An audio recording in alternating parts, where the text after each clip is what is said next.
नमस्कार दोस्तों, मैं हूं Ratnesh Kumar and welcome back to my share market school YouTube channel. इस चैनल पे अगर आप नए हैं तो जल्दी से सब्सक्राइब कर लीजिए अगर आपने सब्सक्राइब नहीं किया हुआ है तो, और बेल आइकन को दबाना ना भूलें ताकि आपको जैसे वीडियो पब्लिश होता है तो नोटिफिकेशन आपके पास आ जाए। आज मार्केट में हमें एक बुलिश ट्रेंड देखने को मिला। आज है हमारा 23 तारीख और कल का एनालिसिस जो आपको दिया गया था, यहाँ पे एक रेजिस्टेंस आपको दिया गया था, यानी कि जो कल का हाई था उसी को हमने रेजिस्टेंस माना था, यानी कि 25,182 का रेजिस्टेंस था। नीचे की ओर एक जो लो लगा था उसको हमने एक सपोर्ट जोन माना। वैसे भी यहाँ पे 25,000 का जो हमारा लेवल था एक साइकोलॉजिकल सपोर्ट की तरह काम करता है। आज मार्केट ने एकदम से गैप अप ओपनिंग दी। गैप अप अगर आप पॉइंट्स की बात करोगे तो पॉइंट्स में जो गैप अप आया है, ये एक बार चेक कर लेते हैं कितने पॉइंट्स का गैप अप है। ऑलमोस्ट जो गैप अप हमें देखने को मिला ये 67 पॉइंट्स का है। तो कल भी मार्केट में गैप अप हमें देखने को मिला था, आज भी मार्केट में कल जो गैप अप था 75 पॉइंट्स का था। आज जो गैप अप था लगभग ये 70 पॉइंट्स का गैप अप हमें देखने को मिला। हमेशा मैं आपसे कहता हूँ कि गैप अप या गैप डाउन सिग्निफिकेंट होता है तो वहाँ पे आप मार्केट के डायरेक्शन को क्लियर होने दीजिए। बहुत लोग ये होंगे कि यहाँ पे भी एंटर कर जाते हैं बट यहाँ पे ट्रैप होने के चांसेस ज़्यादा होता है। तो क्यों ना अगर हमें परफेक्ट ही ट्रेड लें, एक या दो ट्रेड ही हम दिन में करें, लेकिन परफेक्ट ट्रेड में अगर हम एंटर करते हैं तो ज़्यादा बेटर सिचुएशन बनेगी हमारे लिए। अब अगर हम बात करें कि कहाँ पे एंट्री बनाए, कहाँ पे बना सकते थे, तो आप ये फर्स्ट कैंडल का हाई और लो भी मार्क कर सकते थे और जैसे ही ब्रेक डाउन होता है ऊपर या नीचे का तो आप एंटर कर सकते हो। ये 920 का भी स्ट्रेटजी होता है जिसके बारे में बात करूँगा फिर। अब यहाँ पे छोटा सा ट्रेड आपको मिलता है, एग्जिट भी जल्दी ही प्लान करना होगा। क्यों? क्योंकि यहाँ पे ये में नीचे है, ये में अगर नीचे है तो ये सपोर्ट प्रोवाइड करेगा, यहाँ से रिजेक्शन लेगा और बार बार यहाँ से प्राइस रिजेक्ट होता हुआ दिखाई दे रहा है। अब बाइंग में कब एंटर करेंगे? सेलिंग में तो बहुत ज़्यादा हमें कुछ नहीं मिलने वाला है। ये हमने कल भी बात किया था कि मार्केट कुछ हद तक बुलिश हो चुका है, तो ये एक तरीके से रिट्रेसमेंट। और लॉन्गर टाइम फ्रेम में अगर थोड़ा सा देखोगे तो ये डब्ल्यू पैटर्न की भी फॉर्मेशन ये हो रही है। ये डब्ल्यू पैटर्न की फॉर्मेशन अगर हो रही है, यानी कि ये अगर ब्रेकआउट होता है, ये वाला लेवल जब ब्रेकआउट होता है, मैं आपको ड्रॉ करके दिखा देता हूँ मैं कौन से लेवल की बात कर रहा हूँ। तो अगर आप यहाँ पे एक डब्ल्यू पैटर्न की फॉर्मेशन हो रही है, अब इस लेवल के ब्रेकआउट का अगर आप इंतज़ार करते हो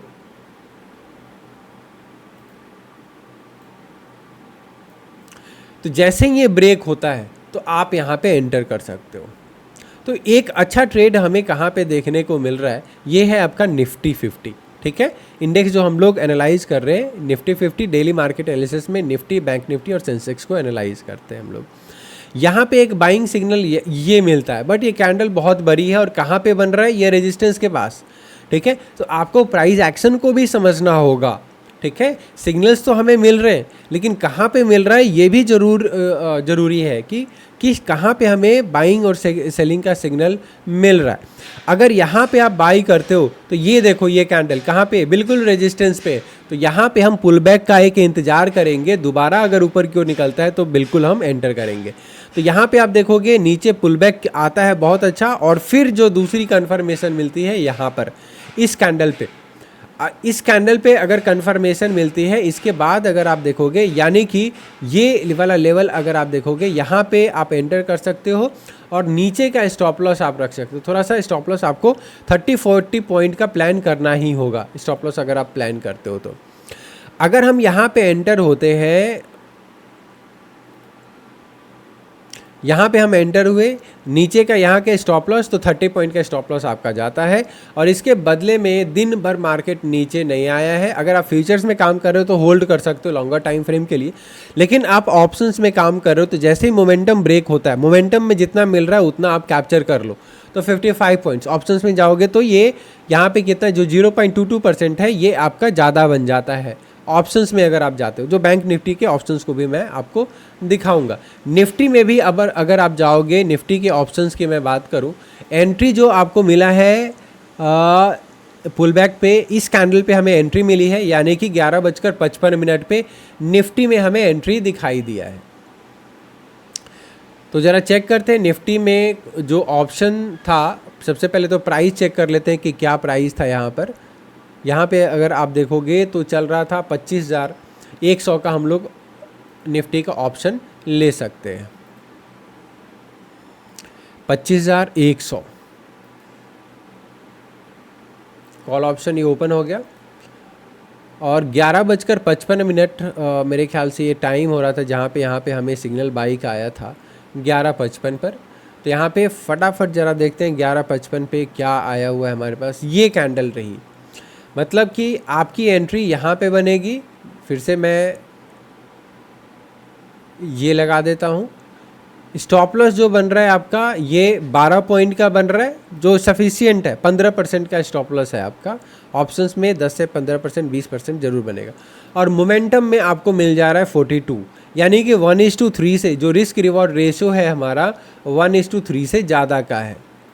रिस्क रिवॉर्ड रेशियो पे आपको यहाँ पे ध्यान देना होगा। मैं हमेशा कहता हूँ अगर आप 1:3 से ज़्यादा का लेते हो और अगर 5 में से 3 ट्रेड भी आपके खिलाफ जाता है तब भी आप प्रॉफिटेबल रहोगे। तो रिस्क टू रिवॉर्ड रेशियो पे आपको खास ध्यान देना होगा। एटलीस्ट मैं आपसे कहता हूँ कि 1:3 का हमें रखना है अगर हम ऑप्शंस में काम कर रहे हैं। अगर हम फ्यूचर्स में या फिर कैश मार्केट में काम कर रहे हैं, फ्यूचर में या कैश में, तो वहाँ पे एटलीस्ट 1:2 का हमें रिस्क रिवॉर्ड रेशियो रखना होता है। तो ये ऑप्शंस में अगर आप देखोगे तो कितना परसेंट आपको मिल रहा है? 50% आपको यहाँ पे मिल रहा है। आप ध्यान से यहाँ पे देखो, 50%। यहाँ पे जो रिस्क है आपका 15% का और जो आपको रिवॉर्ड मिला है यहाँ पे 50% का रिवॉर्ड मिला है। और अगर आपने इसके बाद भी होल्ड किया है ऑप्शन को, इसके बाद भी अगर आप होल्ड करने में सक्षम 50% क्वांटिटी या 60% क्वांटिटी एग्जिट कर दो, तब आपको यहाँ पे कितना मिल रहा है? यहाँ पे मिल रहा है आपको 74% के आसपास रिवॉर्ड मिल रहा है। किसके बदले? 15%। तो ये हो गया ना 1:5 के आसपास ये रिस्क रिवॉर्ड रेशियो आपका बनता है। तो इस हिसाब से आपको मार्केट में काम करना होगा प्रॉपर तरीके से। अब चलते हैं ज़रा कल किस तरीके से मार्केट परफॉर्म कर सकता है। आज जो मार्केट ने किया, ये कल का जो हाई था ये ब्रेक किया मार्केट ने और यहाँ पे प्राइस काफ़ी देर तक ट्रेड करता रहा। अब ये मेरे लिए सपोर्ट का काम करेगा, यानी कि नोट डाउन कर लेंगे अभी के लिए। जो हमारा सपोर्ट रहेगा, पहला लेवल, 2-3 लेवल्स मैं आपको सपोर्ट का पहले बता देता हूँ और फिर हम चलेंगे बैंक निफ्टी की ओर। आज का अगर हम देखें आज के बेसिस पे, तो एक हमारे पास लेवल आ जाएगा, हालांकि यहाँ तक मार्केट को आने में थोड़ी सी प्रॉब्लम होगी। 0.5, चलिए जी ये हम मार्क कर लेते हैं। हाँ, तो नोट डाउन कर लेंगे। सबसे पहला जो हमारे पास सपोर्ट रहने वाला है, ये कल का जो हाई रहेगा, ये है आपका 25,182। अगर ये ब्रेक करता है तो यहाँ पर हमारे पास 25,162 और फिर नीचे की ओर आता है 25,138। इस पे आपको ध्यान रखना होगा। ये 3 लेवल्स हमारे सपोर्ट रहेंगे। यहाँ पे आप बाई कर सकते हो। यहाँ पे मार्केट अगर आता है तो इस लेवल को टच कर सकता है। ये जो है 40% रिट्रेसमेंट हो जाएगा आपका। तो यहाँ पे जो लेवल है आपका, दूसरे वाला जो लेवल है, यहाँ पे आप अच्छी क्वांटिटी में बाइंग कर सकते हो, लेकिन बाइंग तभी करेंगे जब हमारे पास कन्फर्मेशन आएगा। तो ये हमारे पास एक डिमांड जोन रहने वाला है। नोट डाउन कर लेंगे 25,138 से लेकर 25,162। सेलिंग में हम कब जाएंगे? अगर मार्केट थोड़ा सा गैप अप ओपनिंग देता है, वहाँ पे कुछ कन्फर्मेशन मिलेगा, तब हम सेलिंग में जाएंगे। अगर फ्लैट ओपनिंग देता है, फिर से मार्केट ऊपर की ओर निकलता है, तो हम बाइंग ही देखेंगे। गैप डाउन अगर मार्केट देता है, कोई अगर न्यूज़ नहीं है, फिर गैप डाउन हल्का फुल्का अगर होता है, तो इस जोन में हम लोग बाइंग करने के लिए जाने वाले हैं। तो ये रहेगा हमारा एक व्यू कल के मार्केट के लिए निफ्टी में। अब चलते हैं हम थोड़ा सा बैंक निफ्टी में। बैंक निफ्टी किस तरीके से परफॉर्म किया है इसको देखेंगे। बैंक निफ्टी को अगर देखें तो निफ्टी से ज़्यादा अच्छी मूवमेंट हमें यहाँ पे बैंक निफ्टी में देखने को मिली है। Gap up and then price नीचे की ओर आता है। ये आपको सपोर्ट कल दिया गया था 56,695। आप डेली जो मैं आपको यहाँ पे एनालिसिस देता हूँ उससे आप सीखिए, बहुत सारी चीज़ें यहाँ से भी आप सीख सकते हैं। ठीक है। तो आपको प्रैक्टिस करना पड़ेगा, चार्ट को आपको टाइम देना पड़ेगा, चार्ट पे ही सारी चीज़ें दिखाई देती है, सारी स्टोरी किसी भी स्टॉक के बारे में, इंडेक्स के बारे में, प्राइस के बारे में। प्राइस अगर समझ आने लग गया उसके बाद आपको किसी भी चीज़ की ज़रूरत नहीं होने वाली है। तो आप ध्यान दो यहाँ पर, डेली एनालिसिस आप देखो। कोई डाउट है तो कमेंट बॉक्स में आप अपने डाउट भी दे सकते हो। अब बात आती है, यहाँ पे सपोर्ट था हमारा और यहीं से सपोर्ट लेता है, यहाँ पे ये बाइंग आता है, बाइंग का सिग्नल यहाँ पे आता है, बाई सिग्नल, और यहाँ से अगर आप एंटर करते हो तो फिर उसके बाद मार्केट मुड़कर नहीं देखता है। यहाँ पे ये वाला जो जोन था एक थोड़ा सा रेजिस्टेंस वाला था, यहाँ पे मार्केट रुका है लेकिन नीचे की ओर नहीं आया है, इसको ब्रेक नहीं किया है। ये सपोर्ट बन गया आपका और ये रेजिस्टेंस कुछ हद तक, और फिर जब इसके ऊपर मार्केट ट्रेड करने लगा तो ये भी आपका सपोर्ट बन गया और इसके बाद ऊपर जा रहा है मार्केट। तो सेलिंग में बहुत ज़्यादा अपॉर्चुनिटी नहीं थी, कल भी हमने बात किया था। दूसरी चीज़, मार्केट कहाँ जाकर रुका है, तो कल के हाई के पास, ये आपका रेजिस्टेंस था, यानी कि 57,283 का लेवल आपका रेजिस्टेंस था। यहीं पे आकर मार्केट ने क्लोजिंग दी है, क्लोजिंग जो मिला है 57,191 का। अब हमारा सपोर्ट, मेजर सपोर्ट कहाँ पे रहने वाला है, 57,000 का। 50 ये वाला जो जोन रहेगा ये आपका डिमांड जोन रहने वाला है कल के लिए। तो अगर मार्केट फ्लैट ओपनिंग देता है, थोड़ा सा नीचे की ओर आता है, तो आप बाइंग में फिर से एंटर कर सकते हो। एक पुल बैक पे हम बाइंग कर सकते हैं वहाँ पर। तो कल का व्यू पॉइंट यही रहेगा, अगर फ्लैट ओपनिंग देता है और ऊपर जाकर थोड़ा सा टाइम बिताता है फिर ऊपर निकलेगा, तब यहाँ पे बाइंग की अपॉर्चुनिटी मिलेगी। फिर दूसरी अपॉर्चुनिटी कहाँ पे मिलेगी, मार्केट थोड़ा सा गैप डाउन ओपनिंग दे, नीचे की ओर आए और फिर ऊपर की ओर अगर जाता है तो हमारे पास अच्छी अपॉर्चुनिटी आएगी। यहाँ पे हमारा इंडिकेटर आपको सिग्नल भी प्रोवाइड कर देता है। तो हम क्या यूज़ करेंगे, प्राइस एक्शन प्लस हमारा अपना डिमांड एंड सप्लाई जोन जो हम आइडेंटिफाई करते हैं अपने एनालिसिस के बेस पे, और इसके साथ साथ हमारा जब सिग्नल मिल जाता है तो ये एक डेडली कॉम्बिनेशन बन जाता है। Deadly combination for trading strategy, ये कंप्लीट स्ट्रैटेजी हमारी बनती है यहाँ से, जो एटलीस्ट आपको 1:3 का रिस्क रिवॉर्ड रेशियो जरूर देगा और 80 to 90% यहाँ पे एक्यूरेसी आपको इस स्ट्रैटेजी में मिलती है। बट ये कब, जब आपको सारी चीज़ें पता होंगी, जब आपके पास एक्सपीरियंस होगा। आप बड़े पॉइंट्स तभी कैप्चर कर सकते हो जब आपके पास एक्सपीरियंस हो, आपके पास नॉलेज हो। तो ये रहेगा हमारा व्यू पॉइंट बैंक निफ्टी का। अच्छा, बैंक निफ्टी में जो फिर से मैं आपको दिखा देता हूँ, यहाँ पे बाइंग आया था। टाइम अगर आप देखोगे तो टाइम यहाँ पे देख लो, सिग्नल जो आया था हमारा, परफेक्ट सिग्नल जो आया था ये 10:20 पे। थोड़ा सा हम चार्ट पे चलेंगे निफ्टी बैंक ऑप्शंस के ऊपर, ये मैं वहाँ पे लाइव में डिस्कस भी कर रहा था। यहाँ पे ये वाली कैंडल जो आपकी बनी हुई है, फिर से समझ लेंगे इस चार्ट पे। यहाँ पे हमें 10:20 ये टाइम हो रहा है और यहाँ पे एक बाई का सिग्नल आया था हमारे इंडिकेटर के हिसाब से। अब यहाँ से अगर आप देखोगे तो क्लोजिंग भी ईएमए के ऊपर मिल चुकी थी और इसके ऊपर ही मार्केट ट्रेड करता हुआ दिखाई दे रहा है। ऑप्शंस में अगर आप जाते हो यहाँ पर तो इन द मनी का हम लोग ऑप्शन लेते हैं जब भी हम ट्रेडिंग कर रहे हैं ऑप्शंस में। तो यहाँ पे इस कैंडल पे आपका बाई सिग्नल आता है, वो इंडेक्स के चार्ट पे बाई सिग्नल आता है, ऑप्शंस पे यहाँ पे नहीं आता है। ठीक है, तो इंडेक्स के बेस पे हम यहाँ पे पोजीशन बना रहे हैं, ऑप्शन के चार्ट को भी देखना है साथ साथ, तो क्लैरिटी ज़्यादा आती है। अब यहाँ पे अगर आप एंटर करते हो तो 45 पॉइंट्स का आप एसएल मान लो, इसके बदले आपको 270 पॉइंट यहाँ पे इन ऑल मिलते हैं। ये 270 अगर कैप्चर नहीं भी कर पाते हो तो एक फ्लो में जो यहाँ तक आपको मिल रहा है 725 लेवल तक का, ये ज़रूर आप कैप्चर कर सकते हो यहाँ से। तो ये आपका कितना बनता है, टोटल आपका 270 पॉइंट है, लेकिन मान लेते हैं कि वहाँ तक हम लोग कैप्चर नहीं कर पाते, कम से कम यहाँ से अगर हम रुक रहे हैं तो यहाँ तक तो ज़रूर कैप्चर करेंगे। ये बनता है 227 पॉइंट आपका। अगर यहाँ तक भी आप लेते हो तो ये 227 पॉइंट, जो कि 45% बनता है। और अगर आप पूरा कैप्चर करने में सक्षम हो, पूरी क्वांटिटी पूरा अगर कैप्चर करने में सक्षम हो, तो ये आ जाता है आपका 54% का।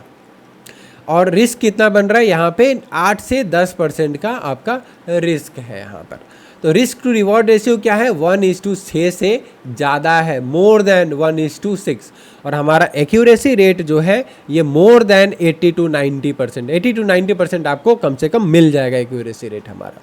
80 to 90% नहीं भी मिलता है तब भी आप, ये गारंटी है कि यहाँ पे अगर आप रूल्स को फॉलो करते हो, अगर आप डिसिप्लिन को फॉलो करते हो, अगर आप रिस्क मैनेजमेंट को फॉलो करते हो, अगर आप सेटअप के हिसाब काम करते हो, ओवर ट्रेडिंग नहीं करते हो, तो आप डेफिनेटली यहाँ पर प्रॉफिट में ही रहोगे। ठीक है, बस रूल्स को आपको फॉलो करना है। तो सबसे पहले ज़रूरी क्या होता है, सबसे पहले ज़रूरी होता है नॉलेज। नॉलेज ज़रूर कहीं से भी आप सीखो ज़रूर। आगे हम चलते हैं सेंसेक्स के ऊपर कि सेंसेक्स ने किस तरीके से परफॉर्म, मोर और लेस सेंसेक्स का जो परफॉर्मेंस होता है ये बैंक इसे निफ्टी की तरह होता है। देख लेते हैं ज़रा सेंसेक्स ने कैसे परफॉर्मेंस दी है। लगभग निफ्टी की तरह ही यहाँ पे हमें देखने को मिला है सेंसेक्स में। तो बाइंग सिग्नल हमारे पास आया है और इसके बाद आप देख सकते हो ये सपोर्ट जोन था ही, यहाँ से इसके नीचे गैप अप ओपनिंग हुई, मार्केट नीचे आया, पुल बैक लिया, यहाँ पे बार बार रिजेक्शन ले रहा है, एक बॉक्स टाइप बन रहा है और जैसे ही इस रेंज को ब्रेक कर रहा है, मतलब हाई को ब्रेक कर दिया ना, तो ये ऊपर जाने वाला है क्योंकि प्राइस बहुत बार यहाँ से टच करके आया है। जब किसी भी लेवल को प्राइस बार बार टच करता है तो वो प्राइस जो होता है, वो लेवल जो होता है वो वीक हो जाता है और जैसे ही इसके ऊपर निकलता है आप एंटर करके नीचे का स्टॉप लॉस आप रख सकते हो। रिस्क टू रिवॉर्ड रेशियो 1:3 से आपको ज़्यादा ही मिलेगा, ये मैं आपको दिखा भी देता हूँ। अगर हम रिस्क टू रिवॉर्ड रेशियो की बात करें, हमारी एंट्री जो बन रही है यहाँ पे भी अगर हम एंटर करते हैं, यहाँ का अगर स्टॉप लॉस ले लेते हैं नीचे का थोड़ा सा, और टारगेट अगर आप पूरा लेने में सक्षम हो तो आप देख लो 1:3 आपको मिल चुका है, 1:2.9, 1:3 ही इसको आप मान कर चलो। ठीक है, क्योंकि स्टॉप लॉस जो एंट्री बन रही है आपको, आपकी इस कैंडल पे बन रही है यहाँ पर। ठीक है, तो नीचे का स्टॉप लॉस और थोड़ा सा हम नीचे ला सकते हैं एंट्री को हम अपने, लेकिन मैं क्या कह रहा हूँ कि थोड़ा सा और सेफ चल रहे हो तो कोई दिक्कत नहीं, यहाँ पे आप एंट्री बना सकते हो और इसी कैंडल के नीचे आप स्टॉप लॉस भी रख सकते हो या EMA के नीचे स्टॉप लॉस रख सकते हो। तो 1:3 कहीं पे भी नहीं जा रहा है आपका, ये हमारे सेटअप और इंडिकेटर की खासियत है। क्लियर? कल किस तरीके से निफ्टी ट्रेड कर सकता है यहाँ पे, वो भी एक बार देख लेते हैं ज़रा। इस कल की अगर हम बात करें तो आप कम से कम 30-40% के रिट्रेसमेंट पे आप यहाँ पे काम करोगे। अब हमारे पास जो ये लेवल आ जाएगा लगभग 82,500 का जो लेवल होगा, ये हमारे लिए एक अच्छे सपोर्ट जोन का काम करेगा यहाँ पर। मतलब कि 82,400 से लेकर 82,500 का जो लेवल होगा, ये एक स्ट्रॉन्ग सपोर्ट जोन हमारा रहने वाला है इंट्राडे के पर्सपेक्टिव से।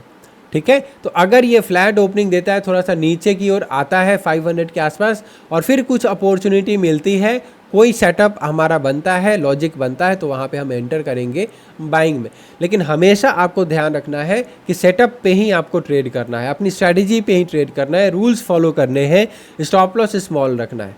तो ऐसे ही वीडियोज़ के लिए हमारे चैनल को सब्सक्राइब कर लीजिए। इसके साथ साथ अगर आप हमारे कोर्सेज़ में एनरोल कराना चाहते हैं या हमारे कोर्स के बारे में जानकारी चाहते हैं तो आप 9204583064 पर कांटेक्ट कर सकते हैं। आपको हमारे कोर्सेज़ में इंडियन मार्केट प्लस आपको ग्लोबल मार्केट में ट्रेनिंग दी जाती है। ग्लोबल मार्केट में अगर हम बात करें तो क्रिप्टो करेंसी और फॉरेक्स, जिसमें गोल्ड और अदर जो करेंसी पेयर्स होते हैं वो ट्रेड करते हैं। इंडियन मार्केट में हम कैश मार्केट में सिखाते हैं, आपको इक्विटी में सिखाते हैं, डेरिवेटिव मार्केट में सिखाते हैं। डेरिवेटिव मार्केट यानी कि फ्यूचर्स एंड ऑप्शंस की यहाँ पे हम बात करते हैं। इसके साथ साथ करेंसी मार्केट और commodity market. But currency market में जो इंडियन रिटेलर्स के लिए लगभग ये क्लोज ही कर दिया गया है, बंद कर दिया गया है, क्योंकि ज़्यादातर जो बड़े बिजनेसमैन होते हैं वो हेजिंग पर्पस से यहाँ पे करेंसी मार्केट में आते हैं, अदरवाइज यहाँ पे वॉल्यूम नहीं मिलता है। तो इसके बदले अगर कोई फॉरेक्स में काम करता है तो वहाँ पे ग्लोबली बहुत वॉल्यूम मिलता है। दूसरा बेनिफिट फॉरेक्स मार्केट में क्या हो जाता है कि 5 दिन यानी कि मंडे टू फ्राइडे 24 आवर ये मार्केट आपका चलता है। दूसरा, अगर क्रिप्टो करेंसी में आप जाते हैं तो 7 days Monday to Sunday 24 hour market चलता है, तो ये बेनिफिट आपको मिल जाता है। तो इन सारे कोर्सेज़ के बारे में जानकारी के लिए आप इस नंबर पे कॉल कर लीजिए, आपको सारी चीज़ें बता दी जाएगी डिटेल में। धन्यवाद।